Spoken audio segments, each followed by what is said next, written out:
Dear listeners, welcome to 左建园 Garden of Humble Views. First of all, Happy International Workers' Day.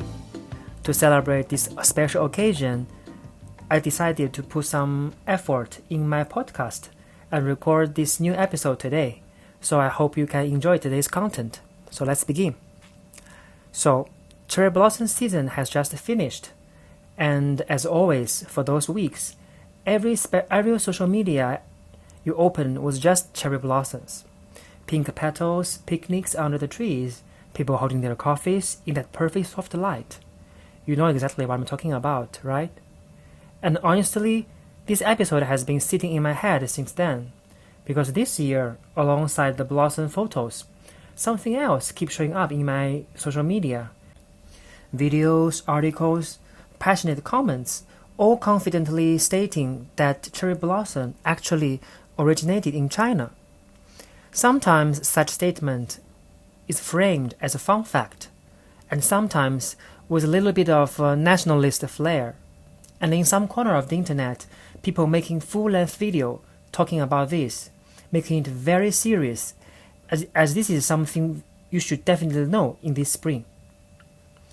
Now, cherry blossom has been popping up across Chinese cities at a very large scale all over the past decades. So you see them in parks, in university campuses, on roadsides, you name it. And as they become more and more part of everyday life, this question starting to bubbling up. Wait, who does cherry blossom actually belong to? And look, I totally get it. But every time I saw this question, I couldn't help thinking, are we even asking the right question here? Because origin and ownership are two very different things, and confusing them isn't just a bit sloppy, it's actually holding us back. So that's a topic I want to talk about in today's episode.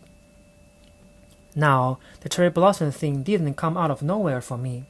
It actually reminded me of something that happened a while back when Matcha started having its big global moment. I think you surely have noticed that matcha has becoming crazily popular everywhere. They are basically in all kinds of product and pastry. Even in the supermarket here in Italy, I found they have a matcha chocolate and matcha pastry in the shop. So matcha lattes, matcha dessert, matcha everything. It became an incredibly cool, globally recognized symbol of Japanese food culture. And right on the queue, I started seeing posts on Chinese social media from Chinese students studying abroad, proudly writing about how they, quote-quote, educated their international friends, telling them that matcha actually didn't come from Japan. They are originally from China. That whole thing actually started with Chinese tea culture centuries ago. And the tone of these posts was something like they defended and protect Chinese culture, preventing it from being stolen, quote-quote, by Japan. And I want to be very clear, they are not wrong on the facts. Matcha, or more precisely, the technique of grinding tea leaves into a fine powder and whisking them into water, does trace back to China, to Song Dynasty, around 1,000 years ago. And yes, cherry blossom as a plant species do have Chinese roots. These are real historical facts, not up for debate. But here's the thing. Knowing where something came from and understanding why it becomes so meaningful elsewhere, those are two completely different conversations. And what I keep seeing online just mix them up together, as if origin automatically gives you ownership or credits, or the right to tell the story. I'd call these kind of things cultural origin trap. It's a name given by myself, probably is not correct at all. But the idea that because something started here, the whole cultural story belongs to us. But culture doesn't really work that way. For me, what matters more is amplification. Who actually took that thing, put real work into it, built an entire world around it, and made everyone fall in love with it. This is something much more important. When it comes to cherry blossom and the matcha, that answer is pretty clear. They are unquestionably cultural symbols of Japan. But to really understand why, I think we need to look at each one properly. So let's start with cherry blossom. But before we start, I also want to emphasize that I'm not a researcher or not an expert in the field of cultural studies. But I do believe that my knowledge and my experience and my cultural background make me still can share some of my personal perspective on this topic, my feelings, and about why I think claiming cherry blossom or matcha as a Chinese culture is inappropriate. If you want to see more discussions, like maybe more scientific or academic or correct discussion, I have to suggest you to read some paper about it.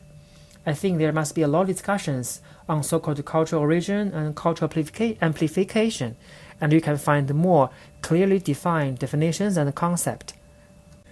Okay, let's go back to cherry blossom. So, did cherry blossom originated in China? Short answer, botanically speaking, largely yes.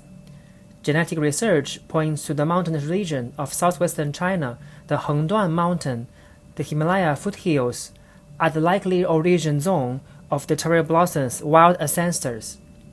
And historical records confirm that cherry trees were present in China long before they became meaningful in Japan. But now we're arriving at this interesting point. If cherry blossoms had always been central to Chinese culture, you would expect to see them all over Chinese art, poetry, and symbolism, right? But when you actually look at the history, cherry blossoms are kind of strikingly absent from the main stage. Thinking about flowers that do dominate Chinese culture history, the plum blossoms, the orchid, the chrysanthemum, the peony, each one have centuries of poetry, paintings, and deep meaning to build around it. The plum blossom blooms in the dead of winter, which made it a symbol of resilience and perseverance.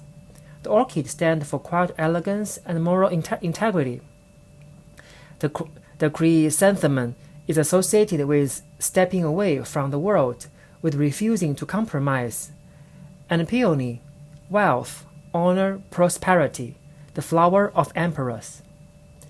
Cherry blossom, by comparison, were always sort of in the background. Appreciated? Sure, but never given that kind of weight. Never had a similar cultural importance as other flowers I just mentioned before. In the long history of Chinese art and literature, the cherry blossom was, at best, a supporting character. And it's 100% fair to say that cherry blossom is at a very marginal position in Chinese culture. Now, contrast that with Japan. When cherry blossom made their way to Japan, there was a lot of cultural exchange happening during the Nara period, around 8th century. Something really interesting happened. Japan didn't just adopt the flower, they completely reimagined it. In the early days of Japanese court culture, actually, it was the plum blossom that was mostly beloved. Again, this is a direct reflection of Chinese influence. But during the Heian period after the 8th century, a shift happened. Japanese culture started to moving away from Chinese models and developing something on its own. And the cherry blossom became the centerpiece of that shift.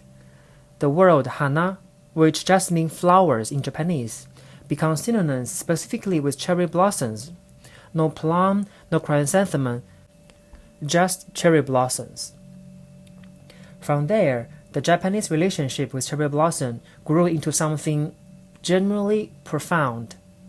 It became tied to mono no aware, this beautiful, basically untranslatable idea about bitter sweetness of things that don't last. Things like fireworks burst into the sky, had a brilliant exploding to show the sparks, and then faded away very quickly in seconds into the darkness, or cherry blossom.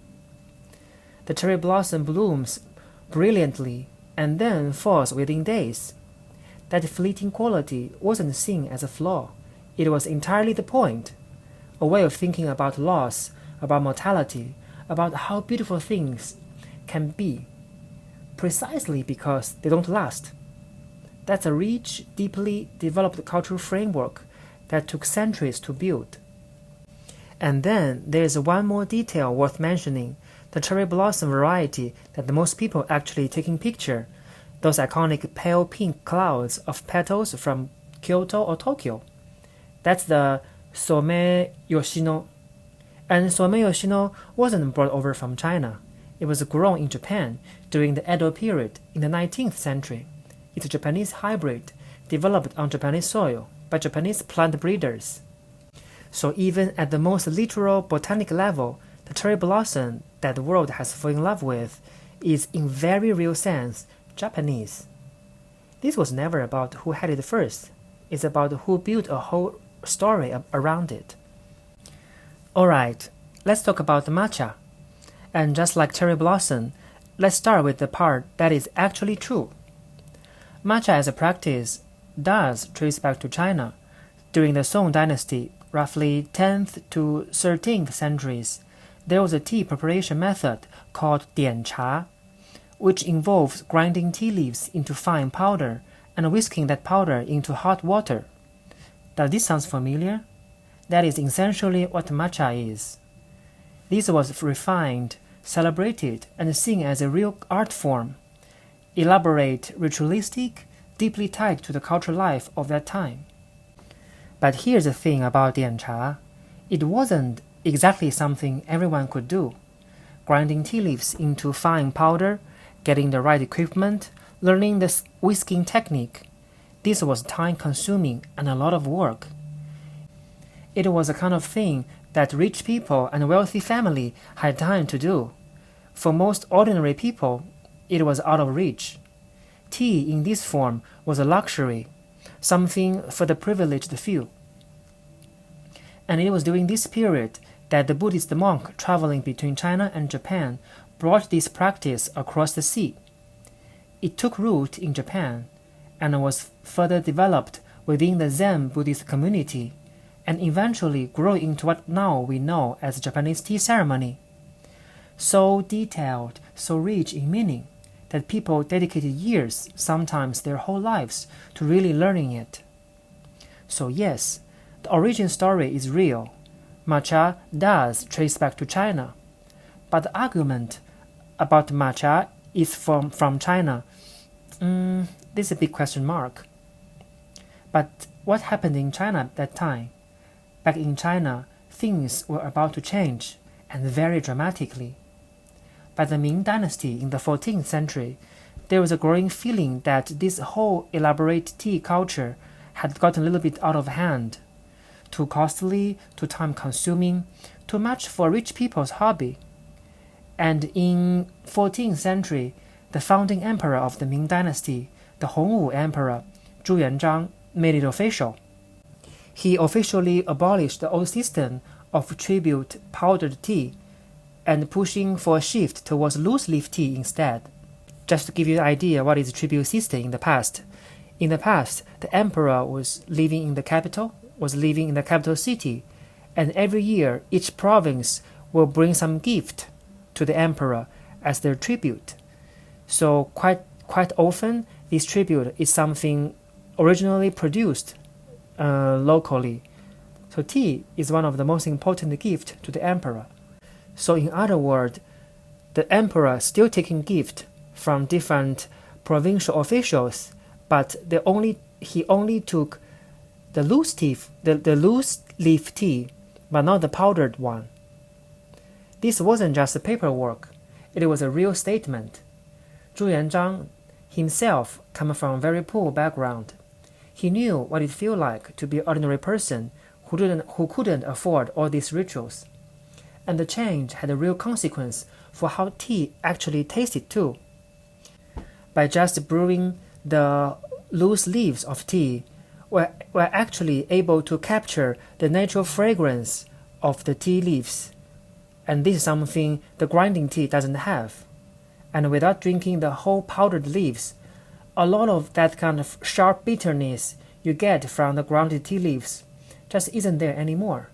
So the result was a cup of tea that was not only much easier to make, but is in many ways nicer and more interesting to drink. Suddenly, a good cup of tea was something everyone could have, not just monks, not just rich people, but ordinary people everywhere. China didn't just change how it made tea, it opened up tea to everyone, and the incredible range of Chinese tea we have today, Longjing, Biluochun, Tieguanyin, Pu'er, all of that grew out of this simpler but more open way of brewing. So basically, powdered tea just quietly faded out in China, not because anyone decided it was worse, not because Japan quote took it, simply because Chinese tea culture moved on, it evolved in its own direction, in its own terms. Japan, in the meanwhile, continued to further develop the powdered tea culture from China. The tea ceremony became a cornerstone of Japanese culture, shaping architecture, garden design, ceramics, calligraphy, and philosophy.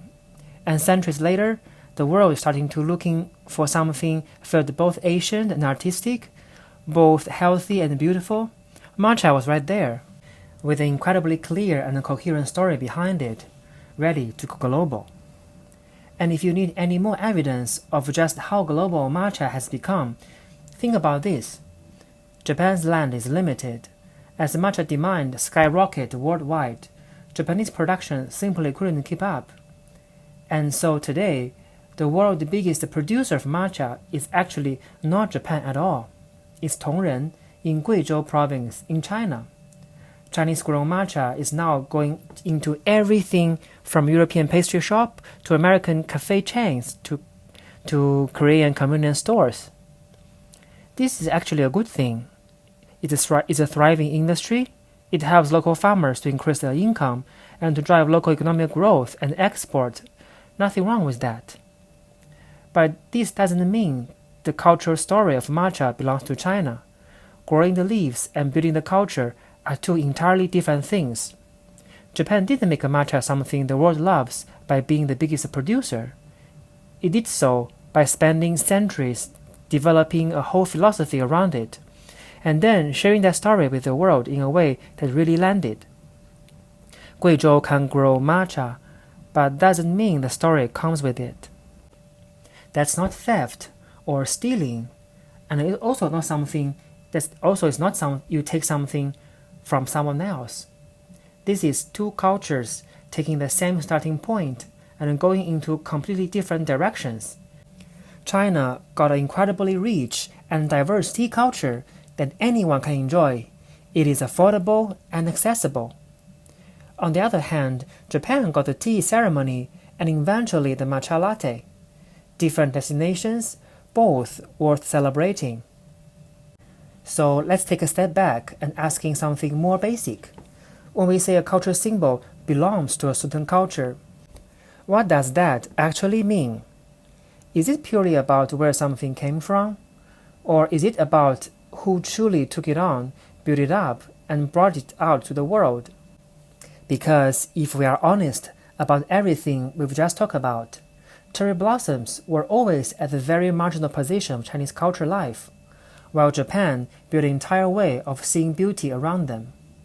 Powdered tea faded out in China as the culture embraced the loose-leaf tea that is more accessible for everyone, while Japan kept it, deepened it, and turned it into one of the most well-known cultural rituals in the world. In both cases, the starting point may have been shared, but the real work, the investment, the year of building, that happened dominantly on the Japanese side. And then there's a global success story. The fact that the matcha and the cherry blossoms are now loved all over the world didn't happen by accident. Japan has spent decades, I'm talking about real decades, building a cultural presence on the world stage, through Japanese cinema, through J-music, J-pop, through anime and manga, through a world-class tourism industry that brings Japanese culture to international tourists. All of that together created the environment in which matcha and cherry blossom could travel. That recognition was earned step by step over a very long time. And this is exactly why I found the Chinese origin argument so frustrating and honestly a little bit embarrassing, because it's a shortcut. Japan did all the hard work of developing these cultural symbols and sharing them with the world.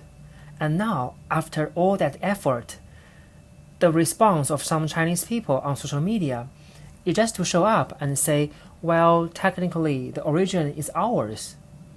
Come on, that's not cultural argument. That's cutting in the line after someone else has been waiting for decades. But here's the thing. China really doesn't need to do this. The cultural material we are sitting on is incredibly rich.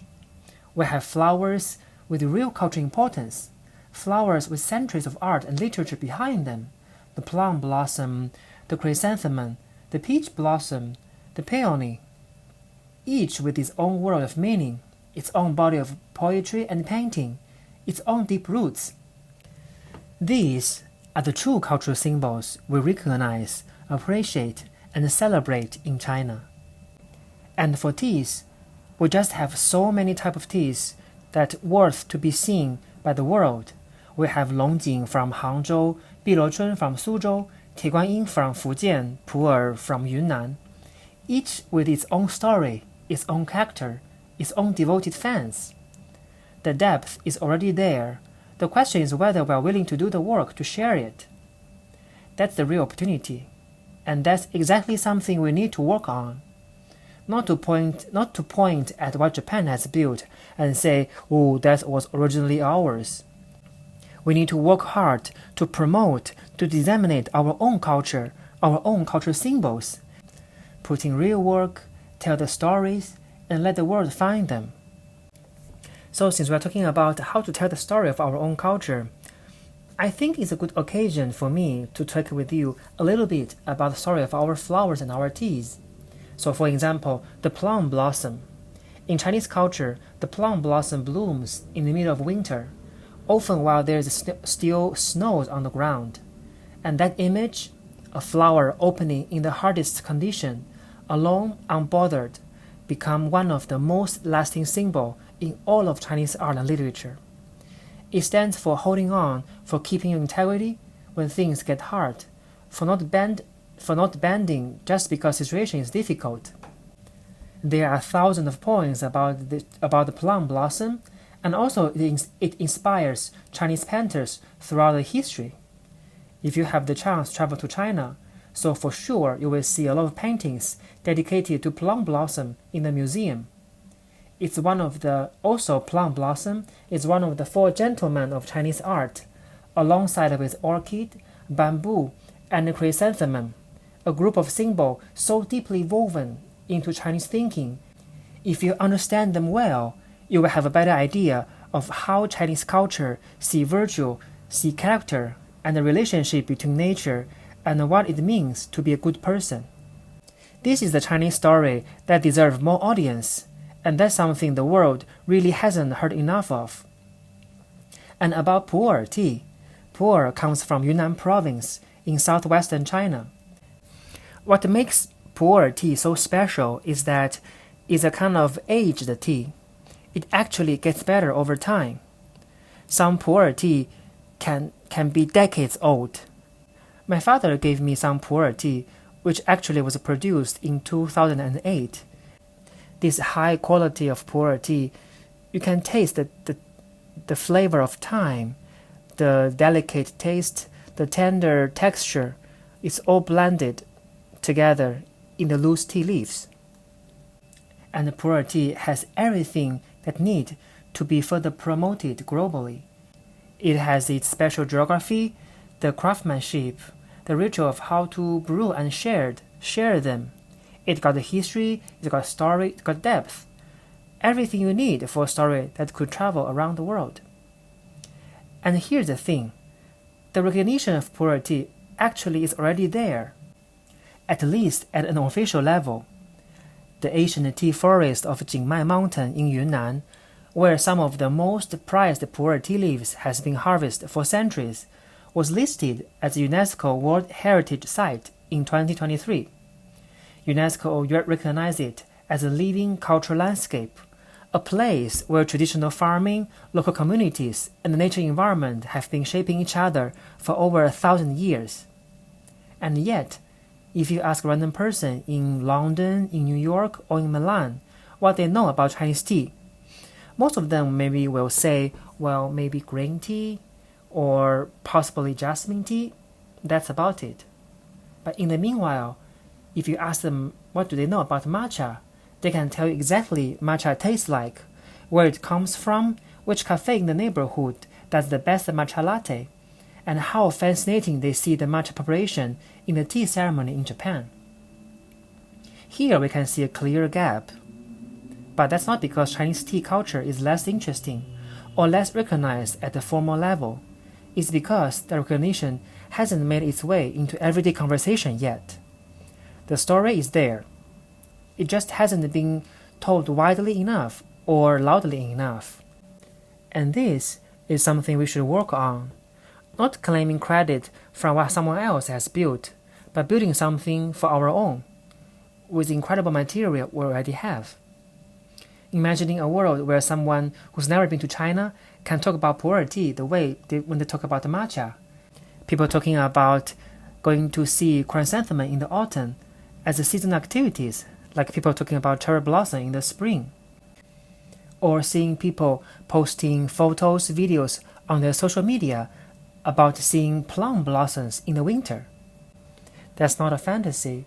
That's just a matter of putting in the work and how we can tell a story properly. So, to bring it back to where we started, cherry blossom season has come and gone for another year.